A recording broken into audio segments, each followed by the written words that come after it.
Alors, on a 11h01, on peut commencer. On attend encore l'ordre de Benjamin.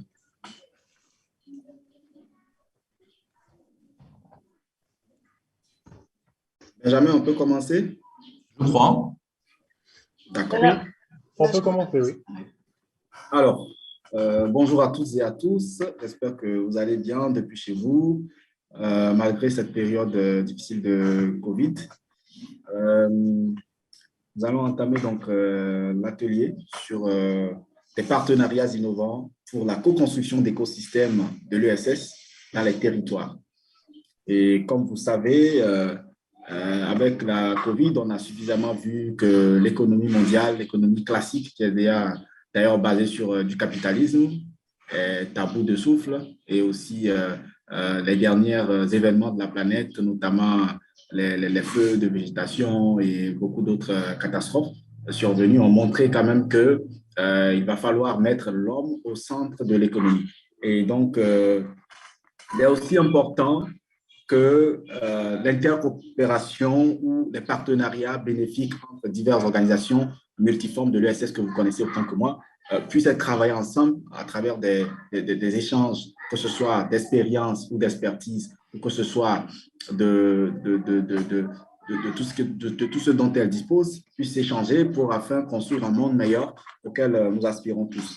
Et donc, au niveau du GESEF, comme vous savez, il y a beaucoup nous sommes nombreux, hein, la plupart des organisations à travers des zones géographiques œuvrent dans leur contexte et donc on va donc discuter de long en large sur le rôle de l'intercoopération et aussi de la globalisation des partenariats, de la notion de l'USS aujourd'hui et placer cela dans un contexte bénéfique, hein, en fait de faire développer des alliances au niveau mondial pour promouvoir l'économie sociale et solidaire. Et aussi, c'est le but de nous dire ou de mettre en valeur le rôle des réseaux d'intercoopération comme stratégie viable pour une sortie durable des crises. Et donc, je vous présente brièvement, nous avons M. Ben Amar Zegadi, qui est de la Chambre régionale de l'économie sociale et solidaire, CRES Mayotte, qui est délégué national de l'ISS France Outre-mer. Est-ce que vous êtes là, M. Ben? Je suis là, oui. Ouais. Parfait, parfait. On a ensuite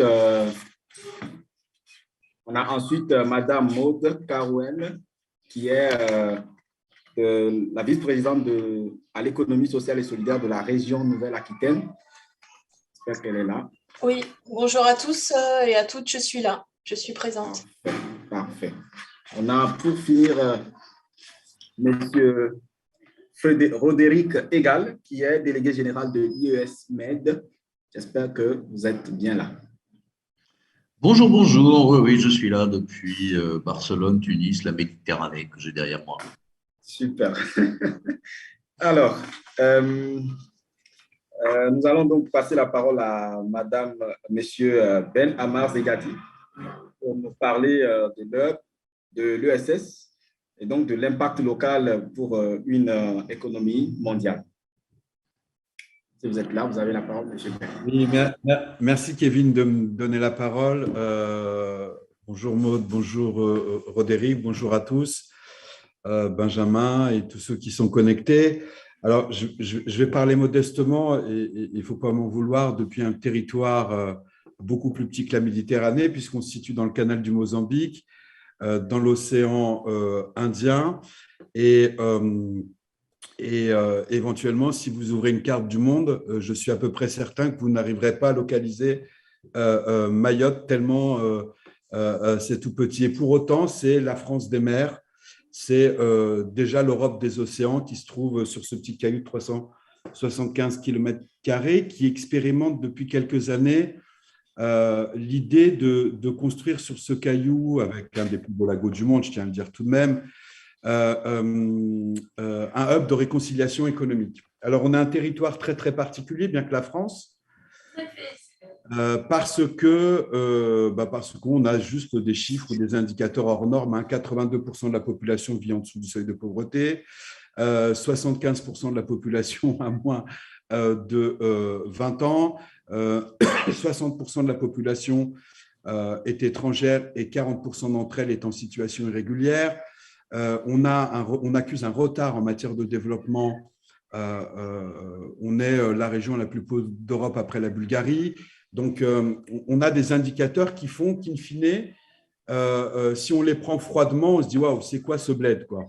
En revanche, du point de vue de l'ESS, c'est une formidable opportunité de transformation et notamment d'accompagner les transitions plurielles pour permettre les autonomies au pluriel, des autonomies qui ont été révélées notamment dans le cadre de cette crise sanitaire mondiale. Et pour ce faire, on a commencé à se penser et penser le territoire avec la collectivité, qui est une collectivité unique à Mayotte. Il n'y a pas un conseil départemental et il n'y a pas un conseil régional. Il y a une collectivité unique qui a les deux missions de ces deux collectivités. Et on a commencé à réfléchir avec les instances de la collectivité à ce qu'on appelle un schéma régional de développement économique, d'innovation et d'internationalisation qui intègre dans le droit français et qui a pour obligation d'intégrer une stratégie régionale de l'économie sociale et solidaire qu'on a voulu elle aussi internationale. Il ne s'agissait pas d'avoir un document de développement économique et d'une annexe dans le fond, ce document qui se rappellerait une stratégie régionale de l'ESS. On a voulu, et la région a joué le jeu, je trouve ça plutôt ambitieux, de faire de l'économie sociale et solidaire un élément de transversalité de la stratégie de développement économique et par essence et par effet de développement territorial. Alors, fort si vous voulez, d'une légitimité à la fois dans la loi française et son article 6 de la loi du 31 juillet 2014, qui dit notamment qu'une chambre régionale de l'économie sociale et solidaire en Outre-mer peut faire de la coopération régionale et internationale, fort également de cette stratégie régionale de ce fameux SRDE2I dans sa dimension internationale. On s'est rendu à Bilbao en 2018 et on a participé pour se rendre là-bas à un espèce de cluster européen qui s'appelle ESER, European Social Economy Regions, qui nous a permis de rencontrer ou de benchmarker ou de réfléchir de façon commune ou tout du moins de confronter des points de vue, ce qui nous a permis de monter un premier cluster, ou je dirais plutôt un sous-cluster, avec des territoires qui présentent les mêmes caractéristiques que les nôtres. Il s'agit du Groenland et d'Aruba. Alors, Mayotte, le Groenland et Aruba, c'est un peu improbable en termes de rencontres, tellement l'un est froid, l'autre est chaud, et c'est incroyable. Mais on partage au moins deux caractéristiques communes. La première, c'est que dans nos relations à nos métropoles européennes, nous sommes les territoires les moins développés. Mayotte, comme le Groenland pour le Danemark et Aruba pour les Pays-Bas, accusent des retards notables en matière de développement et d'équipement. La deuxième caractéristique, c'est qu'on a une géopolitique particulière. Il n'a échappé à personne qu'en 2018, un certain président américain, Donald Trump, avait des velléités de devenir propriétaire du Groenland, tout comme à Mayotte, ce territoire français est revendiqué par son voisin les Comores, tout comme Aruba a des velléités, alors historiques, jamais très manifestement politiques, du Venezuela comme propriétaire de ce territoire. Donc, on se retrouve avec deux caractéristiques communes et on commence à avancer bon an mal an sur l'idée d'échanger des bonnes pratiques, d'échanger sur la question de pas ce qu'est l'ESS, mais des normes communes, en tout cas ce qu'ils pouvaient faire commun en matière d'économie sociale et solidaire. Et puis est arrivé le Covid. Il a pris tout le monde par surprise, j'ai l'impression, ce truc-là.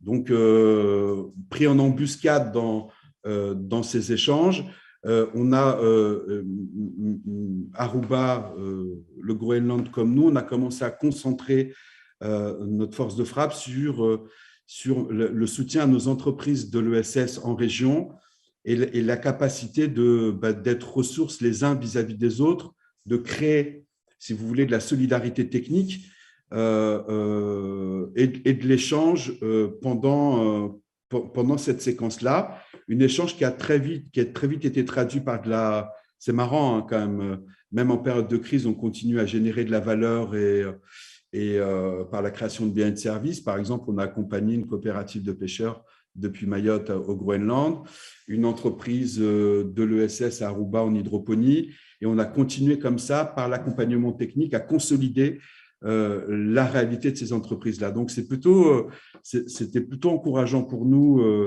depuis notre lagon, mais et du coup, ça nous a donné un peu des ambitions. On a créé un deuxième cluster là, mais plus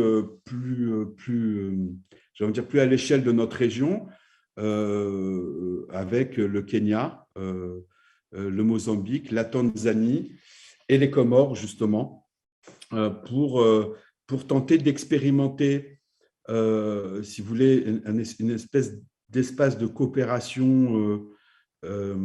Alors, ce n'est pas un cluster juste pour échanger de la bonne pratique et de la connaissance, là, pour le coup, parce qu'on est sur des mondes, bien que proches, diamétralement opposés.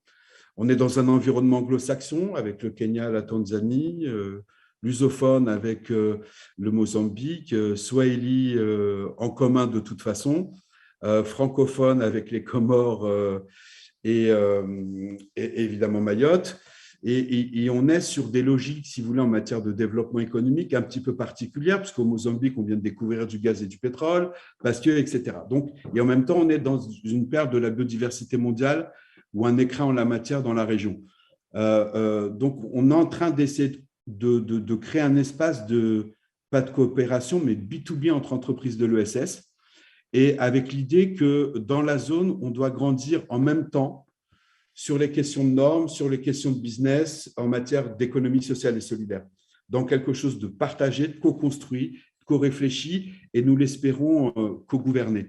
Il existe par ailleurs un espace politique dans cette zone qui s'appelle la Conférence de l'océan Indien, que la France va présider dès le mois prochain, et pour un moment. Ça tombe bien, ça tombe en même temps ou quasi de façon concomitante avec la présidence de la France en Europe. Et on a l'idée que ce cluster plus local avec ce cluster plus macro crée des synergies, crée des alliances possibles. Le Groenland avec le Kenya, le Mozambique, etc. Mayotte, plus Aruba, tout ça dans l'histoire. Je trouve que ça fait, nous trouvons en tout cas que ça fait une belle plaisanterie. Alors, on a des chiffres qu'on peut mettre à disposition en termes de réalisation sur ce qu'on a pu produire dans le cadre de ce premier cluster et ce deuxième cluster. Mais l'idée, c'est vraiment se saisir de cette opportunité de ce Covid, en fait, qui est un révélateur de réalité, mais qui dessine pour nous des opportunités, de vraiment faire du commun là. Et du commun là où on ne l'attend pas. C'est ça qui est important pour nous. C'est-à-dire, nous, on nous attend, vous êtes une île, première caractéristique géographique, vous êtes la France et l'Europe, une caractéristique politique, mais aussi d'influence. Et donc, puisque vous êtes ça, on attend de nous une inscription dans ces espaces politiques et géographiques. Or, je crois que le Covid vient de nous expliquer qu'on doit un peu changer de paradigme et plutôt que se vivre en tant que nation, continent, il faut vivre dans sa zone, dans ses réalités. Il n'est pas nécessaire de faire venir des masques de Chine via Le Havre pour arriver à Mayotte.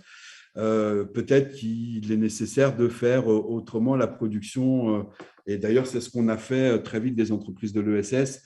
Localement, on produit nos propres masques en attendant ceux qui n'arrivaient pas, en tout cas depuis la métropole. Parce qu'encore une fois, si c'est arrivé tard en France, ça veut dire que ça arrive encore beaucoup plus tard dans nos îles.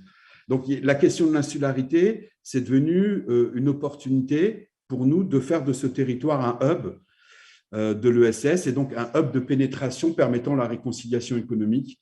Et quand je parle de pénétration, c'est à partir des clusters. Et donc là, on est sur une deuxième phase. Il va y en avoir une troisième. Il n'a échappé à personne dans l'histoire mondiale que la France vient de recevoir un petit camouflet en matière de vente d'armes dans son rapport dans l'espace d'échange Indo-Pacifique. Et cette France-là est quand même membre de cet espace d'échange économique qui va de l'Afrique du Sud jusqu'à la Nouvelle-Zélande. Nous sommes sur cette route-là et il est évident que dans cet espace économique, je crois, qu'on doit faire en sorte que l'ESS ait une place plus puissante alors qu'elle ne l'a aujourd'hui. Et dans les échanges qu'on peut avoir avec aujourd'hui l'Inde, les Seychelles, Maurice, mais aussi la Malaisie, des échanges informels évidemment, dans le cadre des réseaux internationaux, on sent bien qu'il se passe quelque chose. Et on a bien l'intention que cette chose-là ne soit pas, si vous voulez, quelque chose qui reste dans l'incantation ou dans un absolu rêve doux ou une utopie. On veut vraiment le transformer. Alors, on a des équipes qui y sont dédiées, on est à l'œuvre et jamais cela n'aurait pu se faire si on n'avait pas eu, à un moment donné, des rencontres et des échanges qui, pour le coup, nous ont permis de rêver à Bilbao en 2018. Voilà pour une présentation synthétique de comment nous avons tenté de répondre au sujet, à l'enjeu. Évidemment que nous nous tenons à votre disposition pour toute question et puis tout complément post-séquence qui a lieu aujourd'hui. Bon, merci de m'avoir suivi et merci Kevin de m'avoir donné la parole.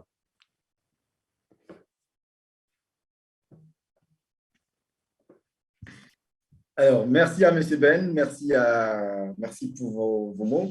Merci d'avoir présenté un peu la Crest Mayotte, qui est une initiative locale, mais à vocation internationale, qui essaye de mettre en place des hubs et des clusters pour essayer de partager l'expérience de Mayotte et de se confronter aussi à des réalités des autres pays, des autres continents. C'est merveilleux tout ça. On va donc passer maintenant la parole à Madame Maud Carouel, qui est vice-présidente à l'ESS de la région Nouvelle-Aquitaine, qui va nous présenter un peu le cadre de la convention de coopération quadripartite de la région. Madame Maud, vous avez la parole. Oui, bonjour à toutes et à tous. Donc, Maud Carouel, vice-présidente à la région Nouvelle-Aquitaine. Vous pourriez, s'il vous plaît, rabaisser un petit peu votre écran. Rabaisser. Il n'y a que la moitié de votre message qui se fait voir. C'est parfait. C'est mon masque, en fait. Voilà. Voilà, là, bon. C'est beaucoup mieux. Là, ouais, c'est beaucoup mieux. OK. Donc, Maud Carouel, vice-présidente à la région Nouvelle-Aquitaine en charge de l'ESS. Donc, nouvellement élue, premier mandat. Juste avant de parler de la convention quadripartite, effectivement, ce que disait Monsieur Ben Zegadi sur le SR2I, voilà, cette volonté à l'échelle régionale de construire un schéma développement économique, environnemental et qui permet, ce schéma, en tout cas, nous, on est en cours de révision de ce SRDE2I. En tout cas, il a été co-construit avec les acteurs du territoire, élus, acteurs du territoire et services de la région Nouvelle-Aquitaine. Il ne s'est pas fait seul. Et la révision engagée inclut aussi les acteurs du territoire. Et je pense que c'est important, voilà, d'être avec la réalité de ce qui se passe sur les différents territoires.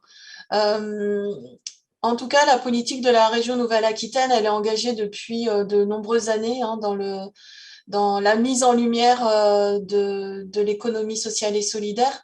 Et effectivement, au niveau concret de ce qui s'est fait, donc il y a comme exemple, donc ces fameuses feuilles de route ESS qui ont été contractualisées entre la région Nouvelle-Aquitaine, des départements et également des EPCI. Et effectivement, nous avons contractualisé dernièrement avec la métropole de Bordeaux la mairie de Bordeaux et le conseil départemental de la Gironde. L'objectif de ces feuilles de route, c'est vraiment de travailler en commun sur des actions concrètes sur le territoire, prendre en compte les différents acteurs, les manques et éventuellement les difficultés de coopération et voir derrière qu'est-ce qu'on peut mettre en place pour que ça puisse drainer au mieux et mailler l'ensemble du territoire. Donc, c'est vraiment cet objectif-là. Et puis, avoir la souplesse de revenir dessus pour réajuster s'il faut ou compléter en fonction des mouvances du territoire. Ça, c'est essentiel. Et il reste encore du chemin à parcourir parce que, en tout cas, la région de Nouvelle-Aquitaine, c'est une grande région à notre petite échelle du monde, mais voilà.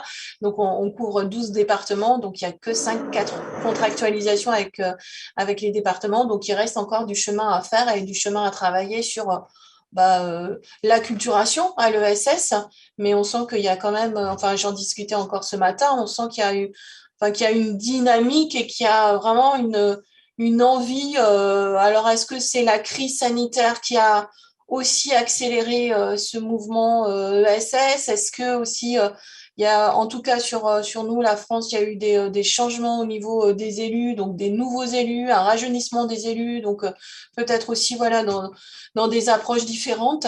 En tout cas, ce qu'on voit là maintenant, c'est que ce développement de l'ESS permet de travailler les transitions, parce que là, on n'a plus le choix, on le voit avec le rapport du GIEC, il faut qu'on avance et qu'on passe rapidement à l'action.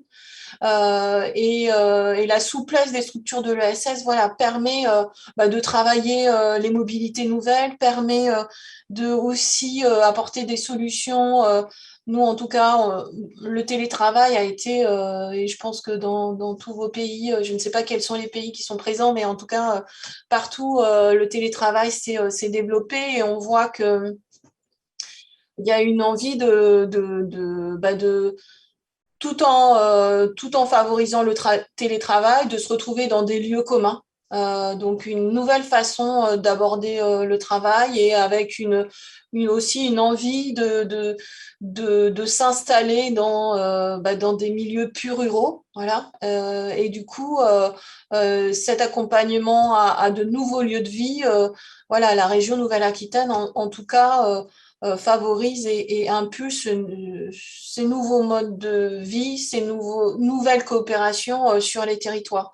Et on le voit aussi sur tout ce qui est économie circulaire, donc le réemploi, la revalorisation.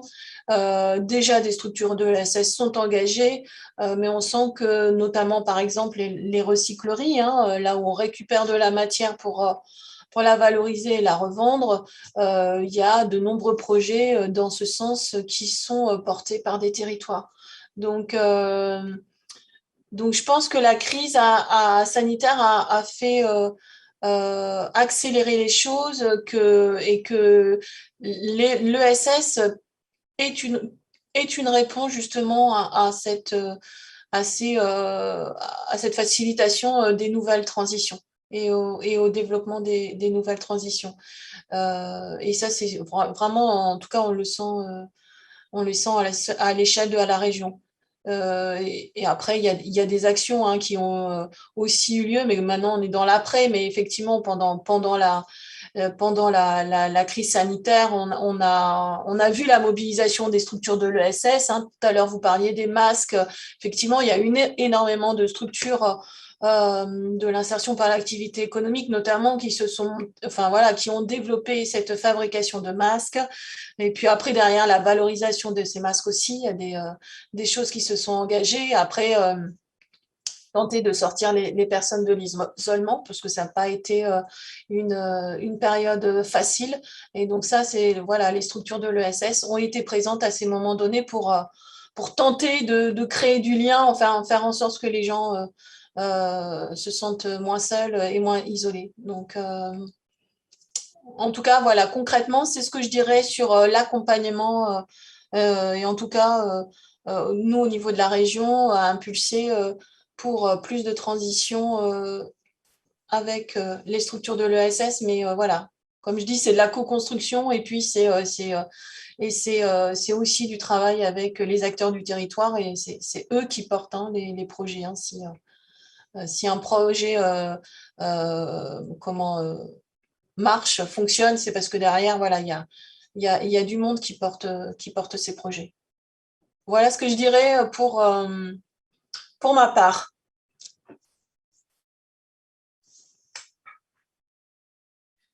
Désolé, j'ai encore mon micro, je parlais dans l'air.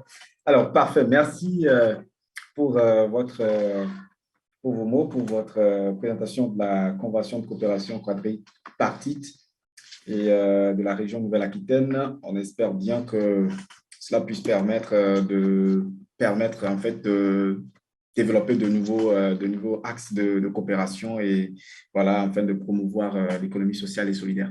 On va donc aller maintenant à M. Roderick Egal, qui est délégué général de IES Med, qui va nous parler de l'économie sociale et solidaire, expression de lutte contre les inégalités socio-économiques et développement local dans les pays du Sud. Donc, il va plus parler du cas de la Côte d'Ivoire. Monsieur Roderick, vous avez la parole. Ah non, je ne crois pas que je dois parler de ça. Hein. Ah ben, c'est de ça que vous devez parler. Non, ça ne doit pas être prévu comme ça, d'autant que la Côte d'Ivoire, j'y connais rien. Donc, il doit y avoir une petite interversion dans les… Non, c'est parce que Malik n'a pas pu venir, donc voilà, c'est ça. Bon. Non, parce que je me demandais si c'était un piège. Bon, après, hein, on peut toujours improviser des trucs. Ouais, c'est ce que j'allais dire. Il faut que tu improvises, Roderick, non? Oui. Je peux aussi parler du Groenland. J'ai quelques infos sur la température moyenne. Mais bon, au-delà de ça, je ne suis pas sûr d'apporter beaucoup. Donc, bon, écoutez, je vais enchaîner. Je vais enchaîner sur la Méditerranée, puis un petit peu sur l'Afrique quand même, parce qu'on est quelques Africains, entre guillemets, dans cette table ronde. Bon, d'abord, remercier le G7 pour son invitation, exprimer tout le plaisir qui est le mien d'être avec nos collègues de Nouvelle-Aquitaine et puis aussi de Mayotte. Petit clin d'œil pour Mayotte, on s'est raté l'année dernière, mais on finira bien par se retrouver. D'autant que ce que vous avez raconté était tout à fait passionnant, avec un certain nombre de mots-clés qui forcément font tilt, je dirais, par rapport à ce qu'est notre propre démarche.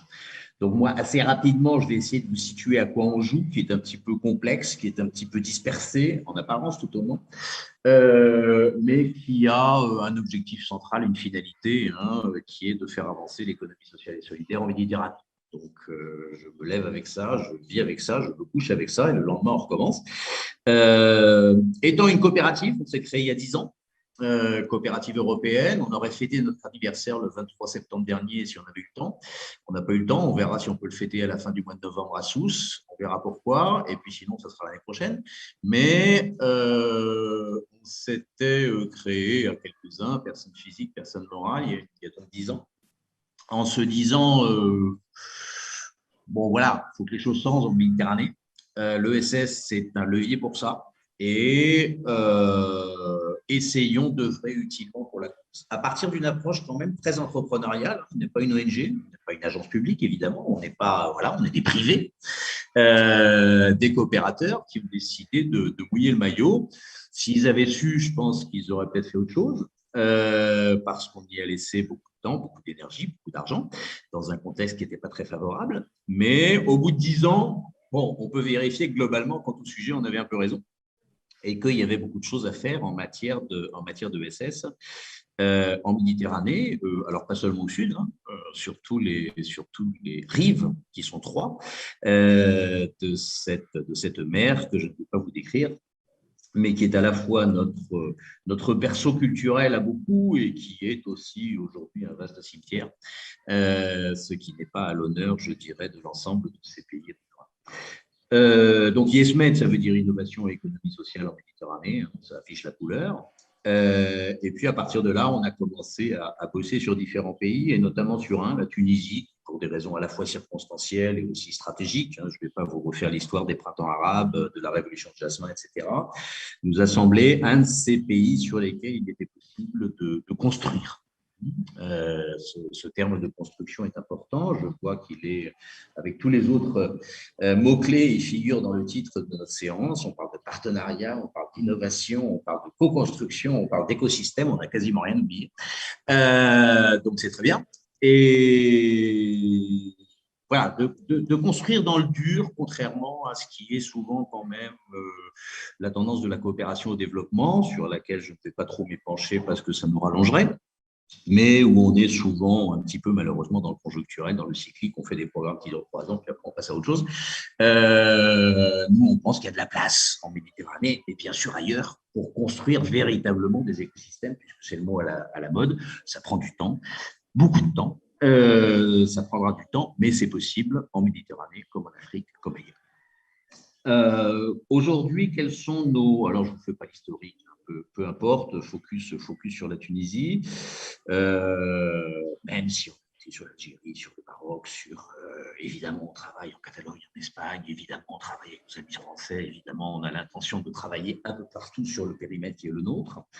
Avec cette idée à travers IESMED de monter un cluster coopératif. J'ai vu que le terme de cluster était utilisé assez souvent par mon collègue de Mayette. C'est là qu'on voit qu'il a beaucoup fréquenté la Commission européenne parce qu'ils adorent les clusters. Du coup, on reprend aussi le terme. J'ai eu le plaisir de travailler dans un groupe de travail du groupe d'experts de la commission, le GECES, auquel on participe, sur le sujet des clusters de transition, je ne sais plus très bien quoi, écologique et sociale, je crois. Ça a dû se finir comme ça. Au départ, l'idée, c'était des clusters d'économie sociale, donc va pour les clusters. Et nous aussi, IESMED, nous définissons aujourd'hui comme un cluster coopératif, ouvert à tous et à toutes, pour travailler ensemble sur, une fois de plus, la construction dans le dur d'une Méditerranée d'économie sociale et solidaire. Nos 2 grands sujets cette année, pour illustrer un petit peu plus concrètement à quoi on joue, c'est d'une part un centre de ressources de l'économie sociale et solidaire qui s'appelle DARES, dans un curieux mix de tunisien, de dialecte tunisien et de sigles français, ça veut dire la maison de l'ESS, hein, DAR ESS. Et ce centre de ressources, qui, à ma connaissance, est une première mondiale au niveau national. Évidemment, on n'est pas plus malin que les autres, donc on n'a rien inventé. On s'est contenté de piquer, je dirais, les différentes inspirations, mais de les mettre à l'intérieur d'un hub. Il faudra que vous me rappeliez ce que vous avez dit tout à l'heure, parce que j'ai entendu parler de hub de réconciliation. Je ne sais pas si le dernier mot, c'était économique, mais c'était, j'ai bien aimé le hub, la réconciliation, et puis bien évidemment l'économie qui est quand même au centre, au cœur de notre action. Donc DARES, c'est une commande de l'Union européenne, il y a quelques années, il y a 4 ans exactement, sur la base de centres de ressources régionaux qu'on avait commencé à créer et à développer, que nous appelons dans notre vocabulaire à nous des CITES, des cités de l'économie sociale et solidaire. Et nos collègues de l'Union européenne nous ont dit, tiens, ça serait sympa que vous nous construisiez l'étage du dessus. Vous avez déjà testé des trucs qu'on va appeler des centres de ressources au niveau régional, plateforme de concertation, production de services, enfin bon, bref, tout ce qu'on peut mettre dans ce genre de choses. Et attaquons le 2e étage de l'écosystème au niveau national, de façon à avoir quelque part un fournisseur de services de ces centres régionaux. Bien évidemment, nous, le national, on essaye de connecter à l'international de façon à ce que ces différents niveaux puissent s'amuser ensemble d'une part et surtout faire des trucs utiles. Voilà, donc c'est DARES, ça a été inauguré le 19 mars dernier.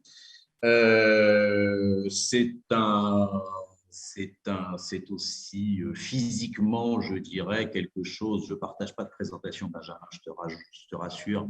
Je vais juste changer mon fond virtuel de façon à ce qu'on voit l'immeuble actuel de DARES. Donc, ce n'est pas un boui-boui, hein, c'est un bâtiment style colonial sur 4 étages, etc., avec un certain nombre de mètres carrés et qui abrite, je dirais, les différents pôles que nous avons conçu à l'intérieur, un pôle que j'appellerais connaissance, qui est l'observatoire, un pôle plus orienté transfert, on est sur le sujet des réplications et du partage de l'innovation sociale, un pôle financement, dont on sait tous que c'est un des sujets. Alors, il n'est pas là pour donner de l'argent, mais il est là pour accélérer, je dirais, la réflexion en matière de finances solidaires. Quand on avait eu cette page blanche, un centre de ressources, on s'était dit, bon, qu'est-ce qu'on fait dans la page blanche? Les ressources, c'est d'abord de la connaissance à concentrer et à partager avec les autres. C'est pas la peine que chacun essaye de se la construire dans son coin ou aille chez Google tous les jours pour essayer de savoir ce qu'il faut savoir sur l'ESS en Tunisie ou ailleurs. Transfert, c'est parce que d'expérience, on sait que le sujet des réplications, pourquoi réinventer l'eau tiède alors qu'il y a déjà, par rapport à un certain nombre de besoins, des solutions super qui existent à droite ou à gauche? Eh bien, montons des dispositifs, des méthodologies, des outils qui permettent d'accélérer ce partage. C'est du nord-sud, c'est du sud-sud, c'est du sud-nord, c'est du est-ouest, c'est dans toutes les directions qu'on veut.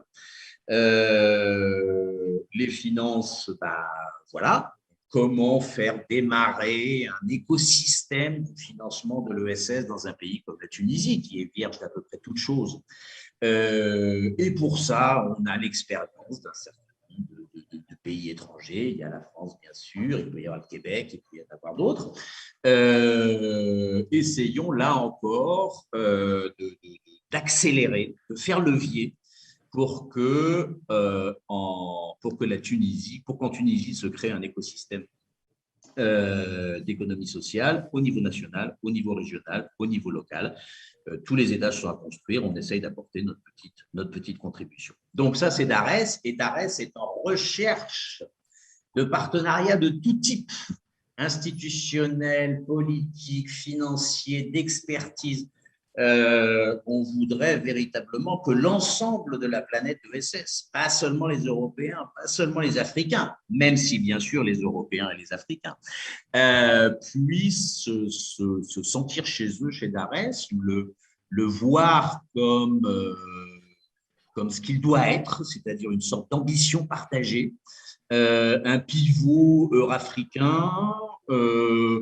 Avant-hier, mon ami Madani Koumaré du RAES disait « ça devrait être le centre de ressources africain ». J'ai bien l'intention de parler, bien évidemment, de façon très approfondie avec ce que j'appelle le B4, les Bordelais, néo-aquitains, département métro. Comment pourrions-nous travailler ensemble, je dirais, sur ce centre de ressources, etc., etc. Voilà, lieu d'expérimentation, lieu d'échange, lieu de transfert, lieu de partage, lieu pour faire avancer l'ESS en Tunisie, au Maghreb, en Afrique, en Méditerranée. Deuxième sujet, et puis je terminerai là, ce soir, on y consacre une autre séance, un autre Zoom GCF. On va parler ce soir virtuellement depuis Sousse, devenu cette semaine coprésidente Afrique aussi du GCF. On va parler d'un forum qui aura lieu dans 2 petits mois, 1 mois et demi, fin novembre. Premier forum méditerranéen de l'économie bleue solidaire. Alors, DARES, on était sur de la construction, je dirais, voilà, d'un hub. Là, on est sur la construction d'un concept. L'idée de départ est assez simple.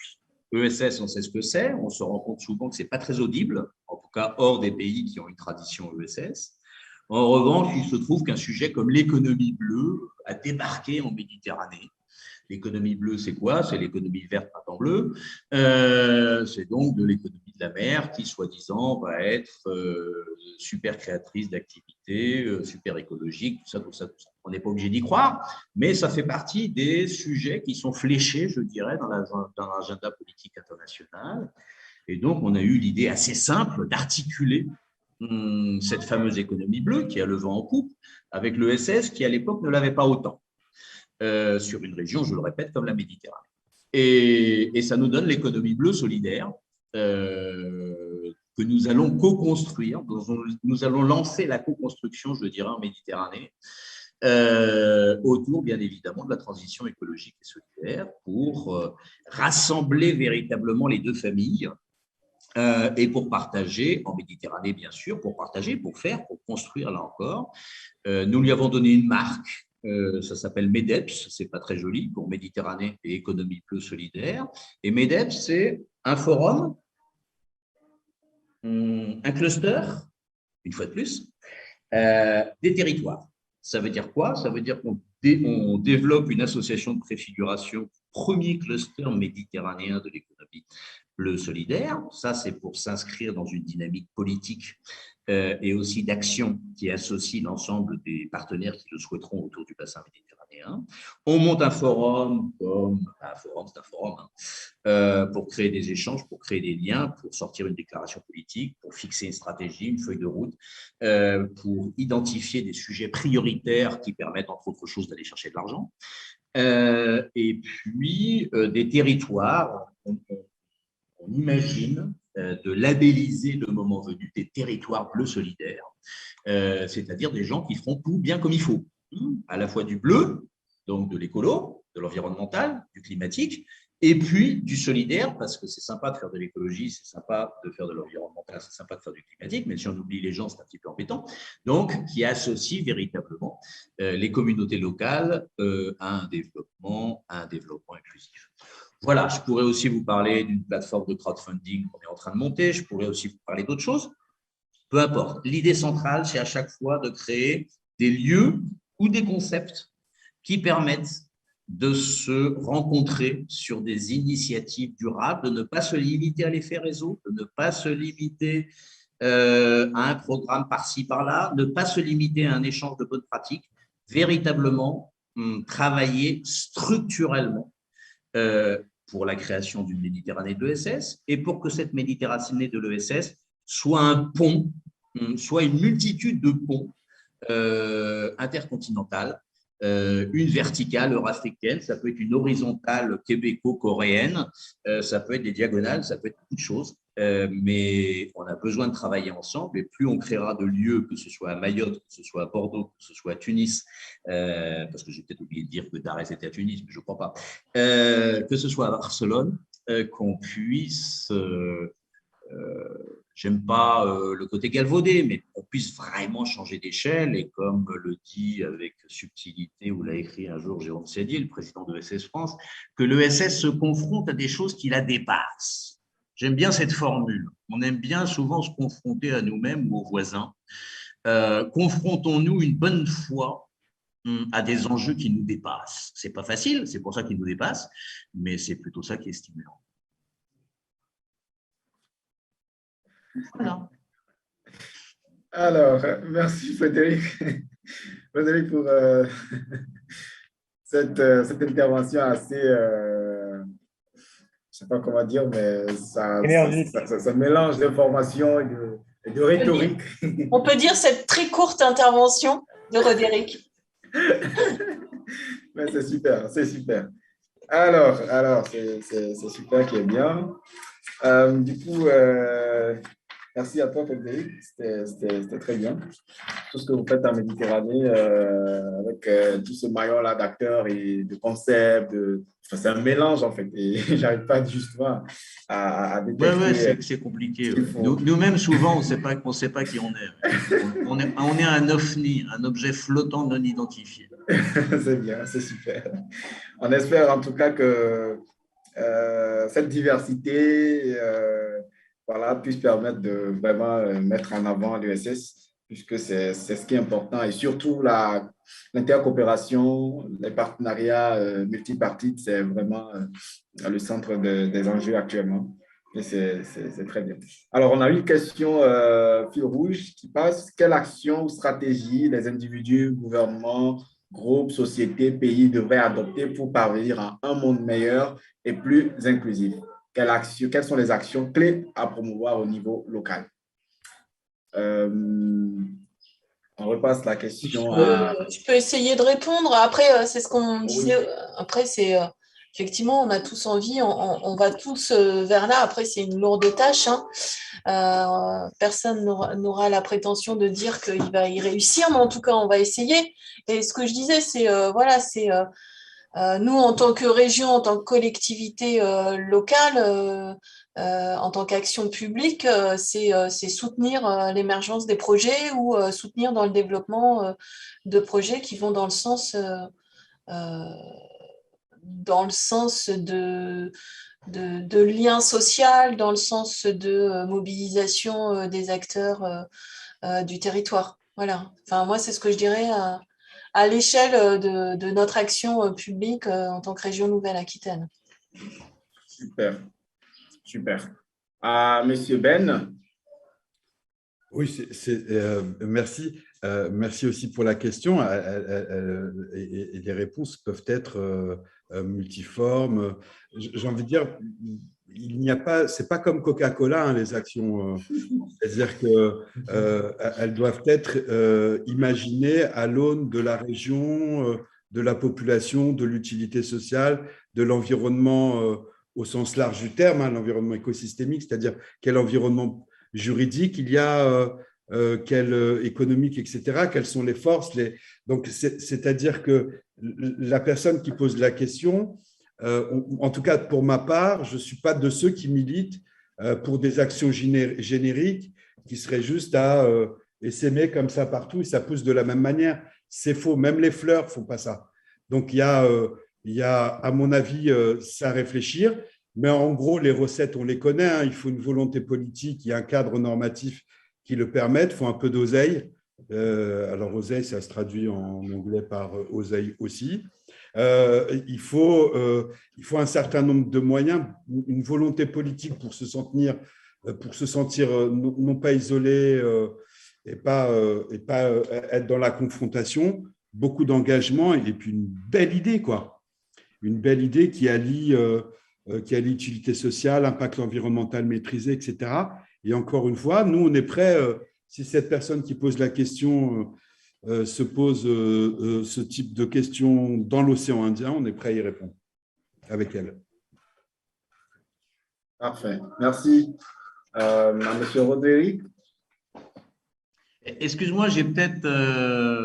enfin, je me permets de vous tutoyer, Kevin, Oui. mais après, Nous n'avons pas été présentés. La question, c'est quoi? Alors, quelles devraient être les actions ou les stratégies des individus, des gouvernements? D'accord, c'était la question fil rouge. OK. Mes collègues ont déjà répondu, hein. Je pense que la seule réponse, c'est de se bouger le postérieur.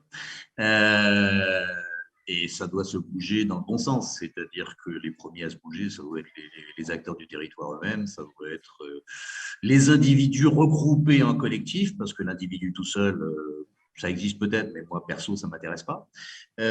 Donc, c'est les communautés d'acteurs, bien évidemment les pouvoirs publics à leurs différents niveaux de responsabilité et de compétences doivent être en capacité et en volonté d'accompagner ces acteurs. Et voilà, que chacun fasse son job, je dirais, à l'étage qui est le sien. Mais tout ça part d'un vrai activisme et d'un vrai professionnalisme, parce que l'activisme tout seul, c'est bien, mais ce n'est pas ça qui fait forcément de l'économie. Et donc un vrai professionnalisme des acteurs pour montrer qu'ils sont performants, pour montrer qu'ils se développent en économie de marché, pour montrer que ce sont des organismes entrepreneuriaux, et puis aussi de façon plus générale de s'infiltrer partout. On est un tout petit poulpe, nous on est un bébé poulpe, mais on essaye d'être un poulpe, c'est-à-dire de mettre une tentacule, je dirais, là où il faut être, de façon à créer ce lien et de façon à mieux faire savoir qui nous sommes, ce que nous faisons et comment on peut bosser ensemble, les uns et les autres. Parfait. Action et influence. Parfait. Alors, merci à tous. Des questions du public? Je pense qu'il Une y a M. contribution de Honoré. Monsieur Honoré Wanchi, Voilà, parfait. qui M. a Honoré dit partagé sa qu'il réflexion. pense que pour lui, c'est des actions concertées entre différents acteurs au niveau territorial, soutenues par la volonté politique et un cadre normatif et structurel fondé sur les besoins locaux en ESS. Et donc, il rassemble toutes les formes d'ESS, économie verte, économie circulaire, coopérative agricole, etc. Voilà. D'autres réactions dans le chat? Je ne vois pas. Alors, pas d'autres questions ni dans le live. Mais moi, j'étais curieux d'en savoir un peu plus sur le cluster de l'océan Indien. En fait, la première fois que j'en entends parler directement, enfin, en tant disons, pas partenaire de l'initiative, mais enfin, de l'intérieur. Et ma première réaction, j'étais un peu étonné parce que je me suis dit, tiens, voilà, ce sont des pays qui partagent pas forcément la même langue, qui sont pas dans le même contexte, même géographique, enfin, qui sont dans la même région, mais qui sont pas dans le même contexte géographique. Et alors, ça, je ne suis pas sûr, qui n'ont peut-être pas forcément la même tradition en ESS. Donc, je me demandais alors, soit comment ça vous envisagez du coup le partenariat et le lancement du projet, ou alors même comment, si ça avait déjà, euh, si vous avez déjà pris des mesures par rapport à ça, par rapport à cette diversité des pays slash partenaires impliqués. Merci, merci pour la question. Alors, un territoire, c'est aussi une histoire. Et une zone géographique tout autant. Si aujourd'hui, il y a une dimension francophone, anglophone, etc., c'est l'héritage de la colonisation. Avant la colonisation, c'était des espaces culturels communs. Et en l'occurrence, dans la zone où on se trouve et dans laquelle agit ce cluster, c'est l'espace Swahili. Et l'espace Swahili a des codes communs, une langue commune. À Mayotte, par exemple, je pense que je me ferais taper dessus si on m'entendait dire ça, mais je le dis quand même, c'est une forme de Swahili créolisé. Pas que, hein, mais c'est une langue à part entière, mais pas mal de Swahili créolisé. On est dans une zone qui a plus en commun que différente. L'ère moderne fait qu'au Kenya, on parle anglais et à Mayotte, on parle français, qu'au Mozambique, on parle portugais. Mais encore une fois, ça, c'est l'héritage à la fois de la colonisation sur un plan culturel, mais l'héritage aussi des cultures économiques qui se sont imposées localement. L'ESS est dans l'ADN de la population swahili. L'idée de faire commun, de faire communauté pour produire un bien et un service utile à la communauté, c'est quelque chose qui est séculaire. Alors, du coup, on aborde la question de ce cluster aussi par ce prisme-là. Alors, on le traduit évidemment dans des choses ou dans des véhicules qui sont un petit peu 2.0. On ne va pas dire, ouais, Peace and Love, Rastafari, on était tous Swahili. Non, pas du tout. On transforme ça dans des logiques où on est, où on essaie de ne pas se parler en tant que Kenyan face à un Tanzanien, où on n'essaye pas, voilà, on est des entreprises de l'ESS, on a une communauté de valeurs à proposer, on est dans des logiques de co-construction et de co-gouvernance. Ce sont nos méthodes, c'est ce qui inspire nos mécaniques d'échange dans les workshops qu'on peut proposer, dans les round tables qu'on peut monter, etc., etc. Donc, je ne sais pas si ça répond à la question, mais on part sur ce qui fait commun plutôt que ce qui distingue pour pouvoir justement traiter d'une méthodologie dédiée idoine.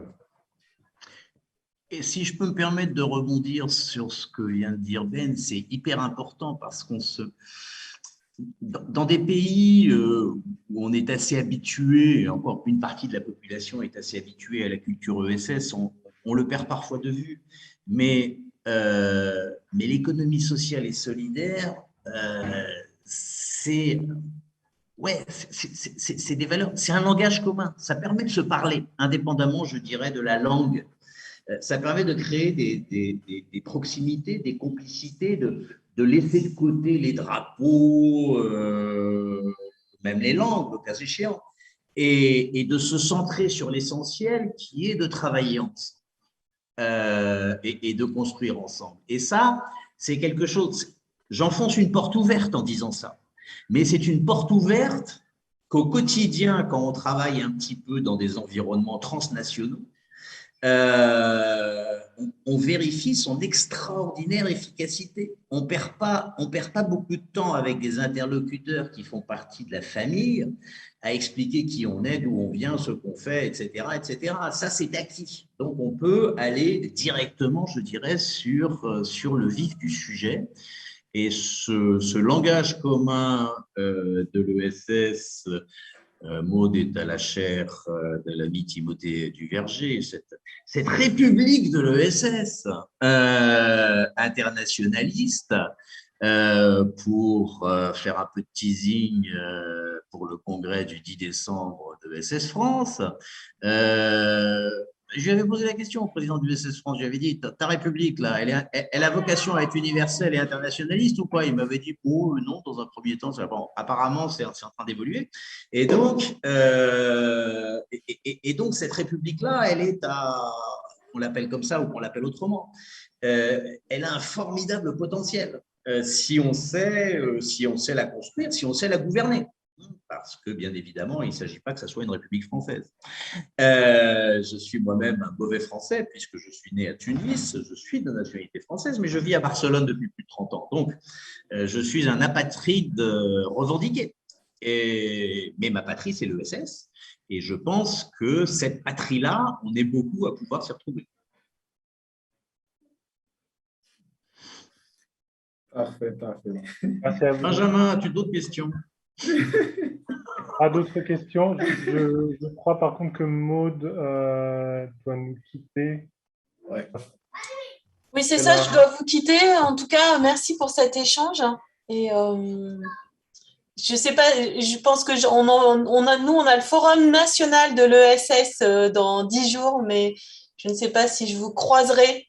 Oui, monsieur Benzegadi? Ah non, vous n'êtes pas. Mais en tout cas, on se. C'est un Nairobi, mais c'est la famille qui fait ouais. Ouais.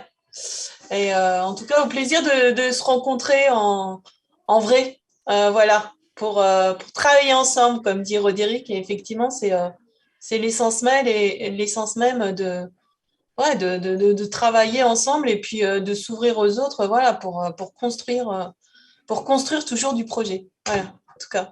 Merci à vous et bonne continuation. À très bientôt. Au revoir, merci. Merci beaucoup. Merci.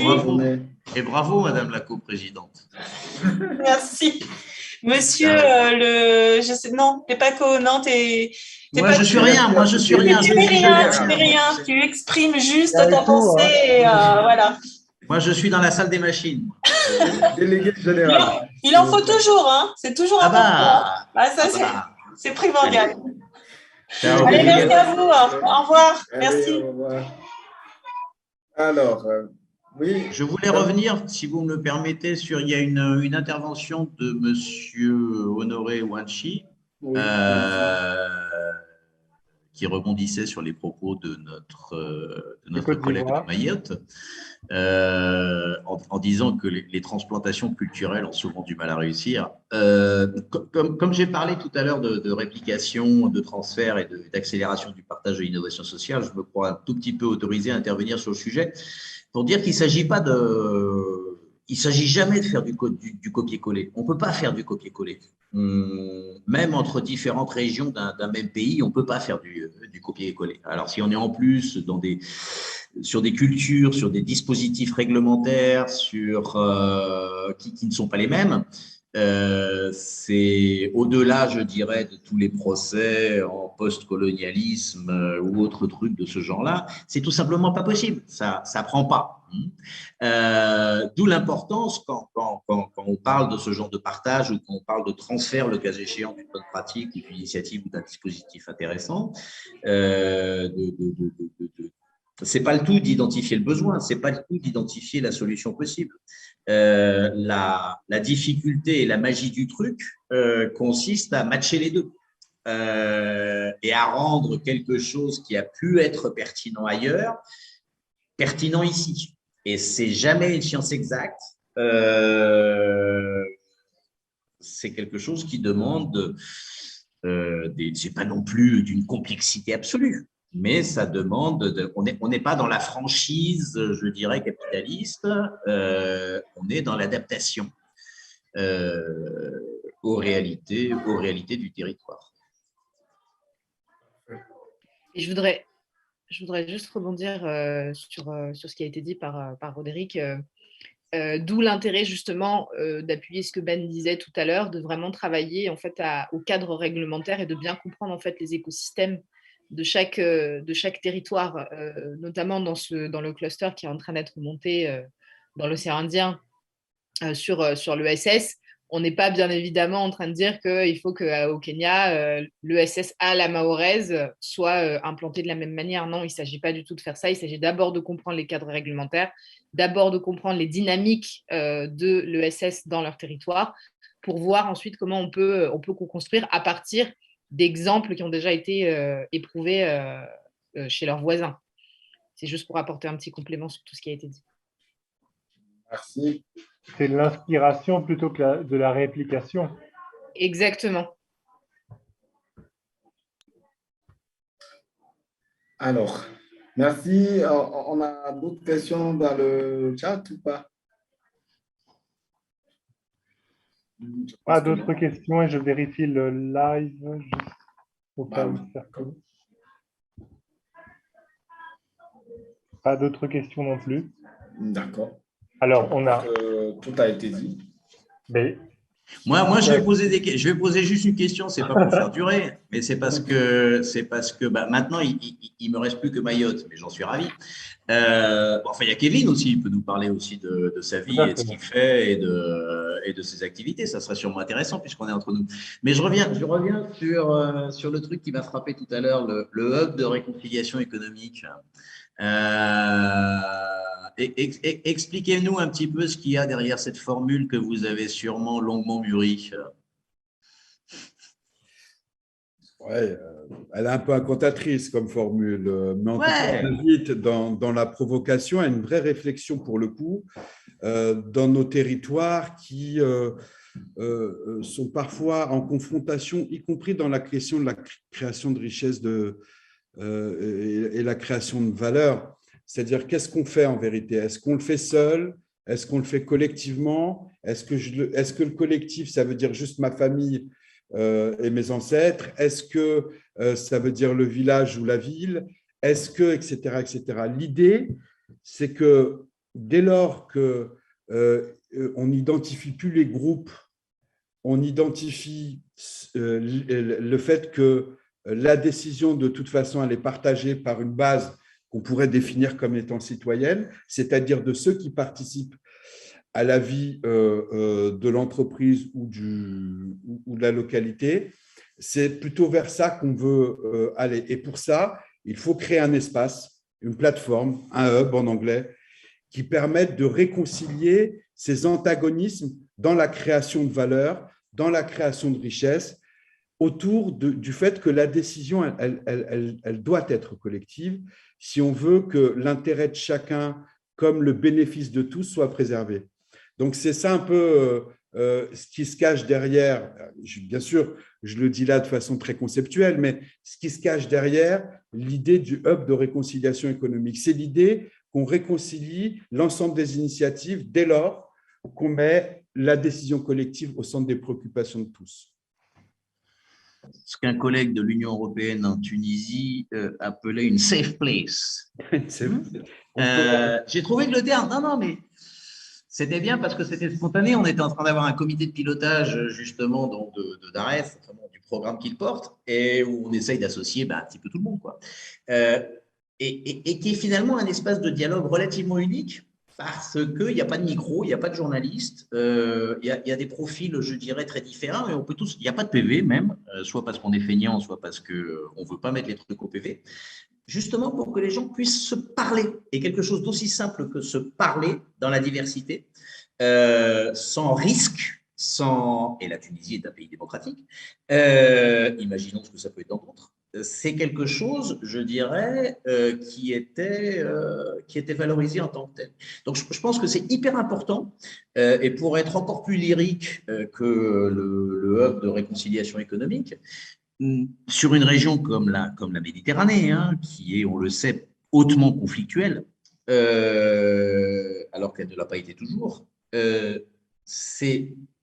on revient là encore, à mon avis, à des portes ouvertes qui sont que la coopération, c'est la paix, alors que la compétition, c'est la guerre. Et on peut peindre ça de toutes les façons qu'on veut. À l'arrivée, le résultat est celui-là. Et le message différent, pour moi, l'économie sociale et solidaire est une économie de la paix. Et ce n'est pas pour faire des sermons ou pour faire des discours. C'est, je pense, quelque chose de très fort qui est derrière ce terme qu'on partage avec la coopération au développement, qui est la coopération. Si on veut coopérer, si on veut travailler ensemble, on est nécessairement obligé de développer des cadres pacifiques et d'éviter voilà, la concurrence exacerbée avec eux.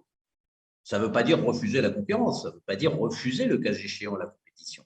Ne serait-ce que parce que parfois la réglementation nous y oblige, appel d'offres ou choses comme ça. Mais le fondamental, c'est quand même cette coopération, cette économie de la paix, quoi, et du bien vivre ensemble. Oui, non, je crois que c'est important, c'est compétitivité plus pour l'ESS en particulier, compétitivité plutôt compétition. C'est-à-dire que ça n'empêche pas, effectivement, comme tu le dis, il faut répondre à les appels. Voilà. Alors, on n'est pas bisounours, mais on porte un message universel qu'il ne faut pas oublier. Et je pense que ce qui a été très remarquable, un épisode qui s'est produit tout récemment, et dans le cadre du G7, nous avions 2 candidatures pour accueillir le prochain G7, l'une celle de Dakar, l'autre celle de Sousse, et les acteurs, je dirais, de ce que j'appellerais cette stimulation réciproque, ont su de façon spontanée mettre ce qui était important, c'est-à-dire la coopération, au-dessus de ce qui était accessoire, savoir qui allait gagner. Et ça, je pense que c'est un message qui allait gagner concrètement l'événement.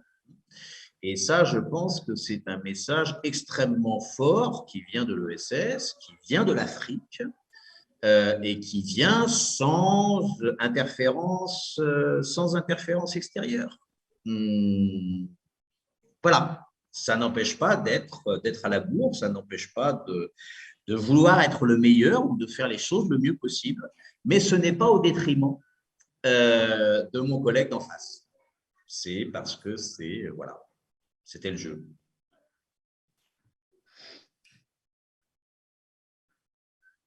Merci. Bon, on a fini? Oui, vous étiez en train de poser une question là et ma connexion m'a dû lâcher. Je pense que c'était à propos de l'ESS au Togo. Ouais, allez-y, allez-y.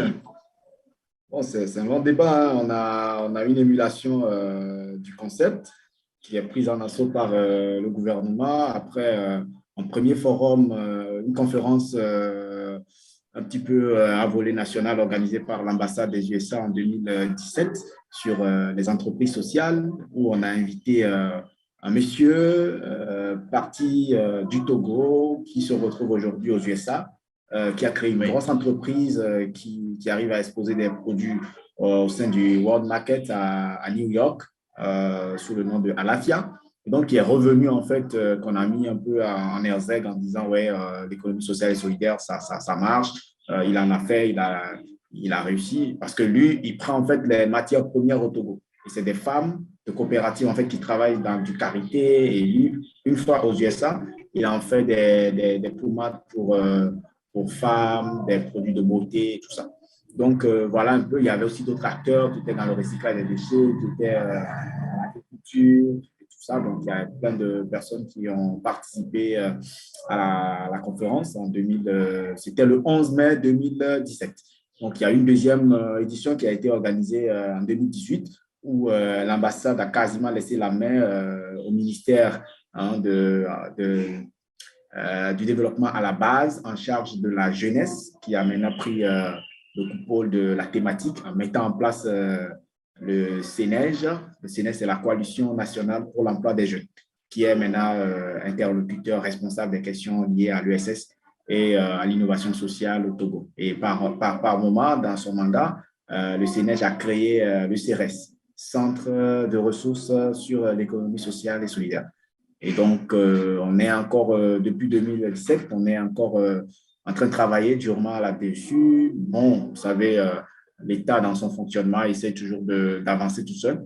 Et pourtant, les acteurs, l'État est obligé de travailler avec les acteurs. Mais il se passe que l'État pense qu'elle peut y arriver tout seul. Donc, si on n'est pas arrivé à un niveau où on a assez d'argent pour financer une initiative de l'État, c'est difficile d'être vu, difficile d'être confié, de se voir confier des choses. Donc, voilà un peu le niveau où se trouve la question de l'ESS. Sinon, il y a beaucoup d'acteurs aussi qui sont au niveau informel.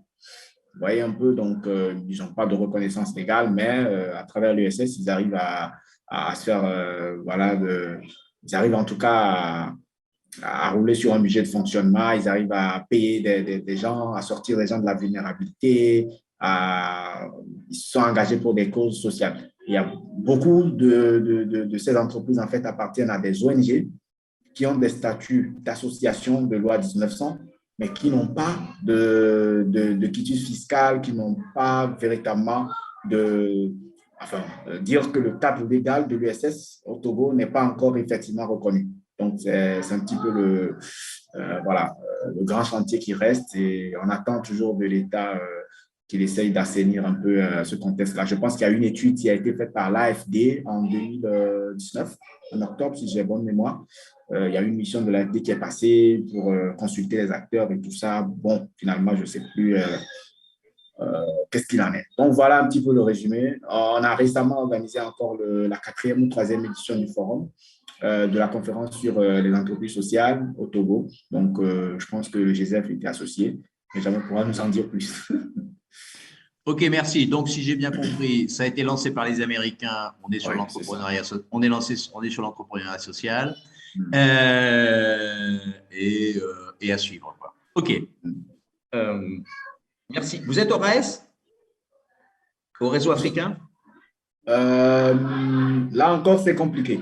Pas directement parce que le RAES travaille avec les réseaux nationaux.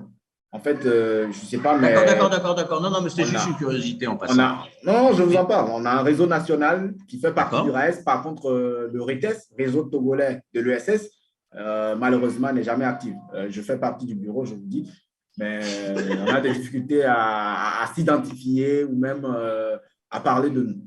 Donc, on a fait un plan d'action sur lequel moi, j'ai bossé dur, des nuits, c'est sorti, validé, mais voilà. Après, bon, je me suis dit, c'est pas la peine de ressusciter quelqu'un qui veut mourir, quoi.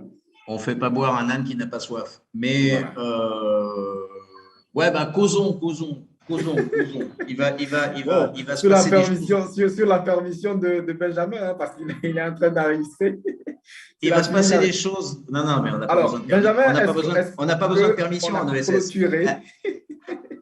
On n'a pas besoin de permission en ESS. Et il va falloir que les Africains… Non, pour les échanges, il n'y a pas de souci. Pour les échanges, il n'y a pas de souci. Non, je pense que Kevin demandait pour la session. Alors, effectivement, je n'ai pas d'autres questions. Donc, effectivement, on peut s'arrêter là. Mais on avait prévu plus de temps, mais en même temps, on avait prévu d'avoir aussi Malik Diop avec nous. Donc, c'est normal qu'on finisse un peu plus tôt. Juste pour préciser, je vois Roderick qui a partagé le lien vers le site du DARES.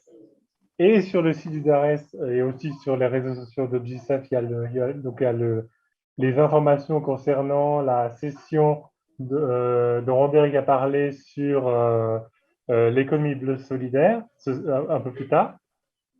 Si, il me semble. On a une question. Non, mais c'est parce que je vois une main levée. Je ne suis pas l'animateur, hein, mais je vois une main levée de monsieur. On m'avait échappé. Honoré Manchi de Côte d'Ivoire. Oui, Oui, je voudrais vous saluer. Vous m'entendez? Bonjour à tous. On vous entend, bonjour. Monsieur Je Honoré. vais faire une intrusion dans cet atelier parce que je ne suis pas communicateur non plus. Alors, tout à Oui, c'est l'heure, je ouvert. voudrais relever quelque chose, c'est que tout à l'heure, il y avait une petite confusion. Effectivement, Rodrigue a dû relever cela. En fait, la thématique qui était adressée à Rodrigue, c'était ma thématique à moi.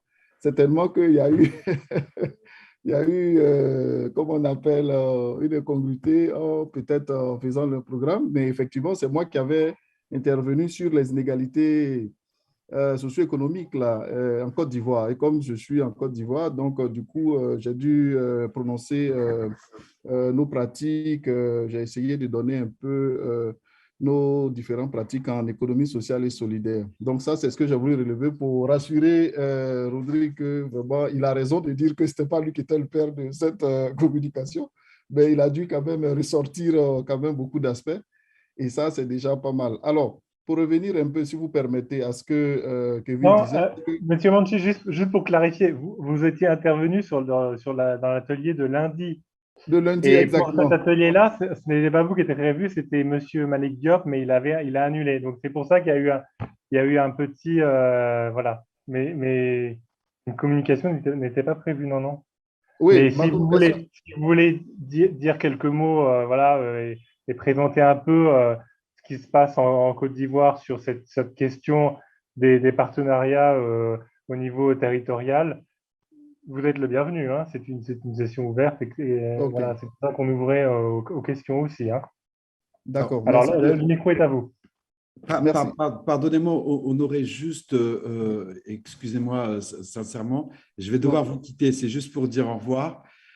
J'aurais été ravi de poursuivre ces échanges-là, mais j'ai un train qui m'attend. Donc, j'aurais préféré rester avec vous que de prendre le train, mais je dois y aller.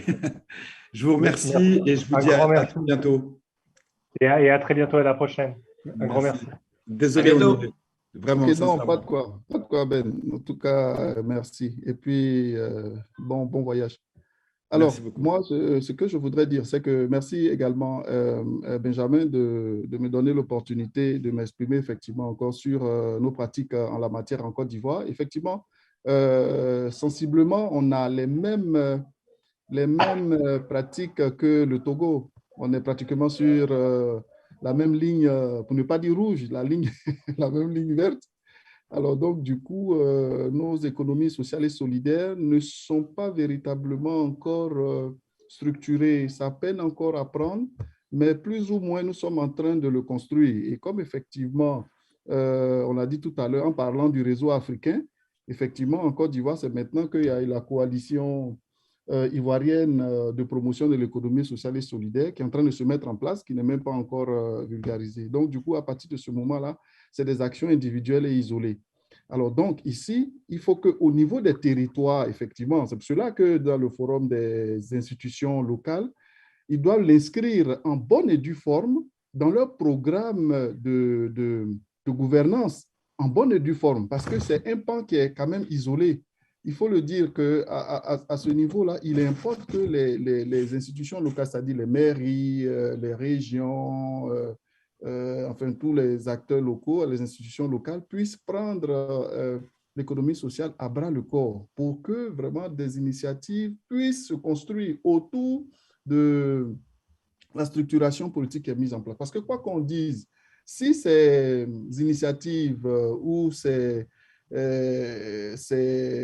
associations, ces fondations ne sont pas vraiment mises à contribution, ça ne pourra pas avancer parce que bon, les gens confondent beaucoup effectivement dans la démarche, dans la dynamique, économie sociale et solidaire et économie informelle.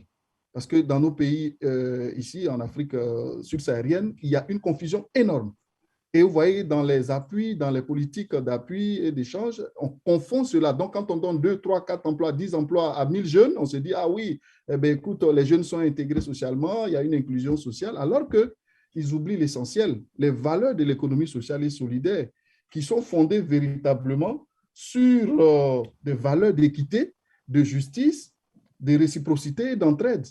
Voilà, c'est ce qui manque. C'est vraiment un peu ça. Et même dans cette construction, même de ces entreprises-là, on sent que ça balbutie encore.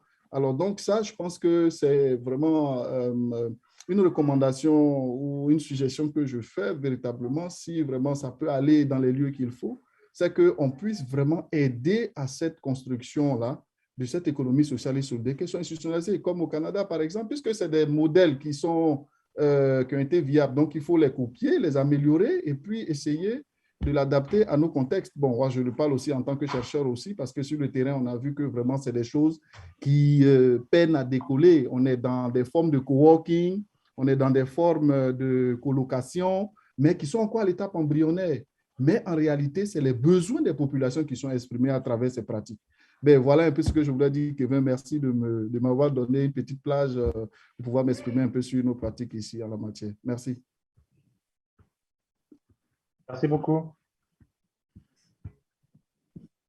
Alors, oui, Roderick, Non, pas à non, lire non, je veux pas. J'ai déjà assez donné de ma personne pour faire durer. Non, mais en plus, bon, ça m'intéresse beaucoup. Sinon, non, mais je savais qu'il y avait une signification à ce geste, mais je ne savais pas. non, simplement pour rebondir sur ce que vient de dire Honoré, et pour en revenir au sujet de cette table ronde, hein, les partenariats, l'innovation, les écosystèmes, etc. Pour faire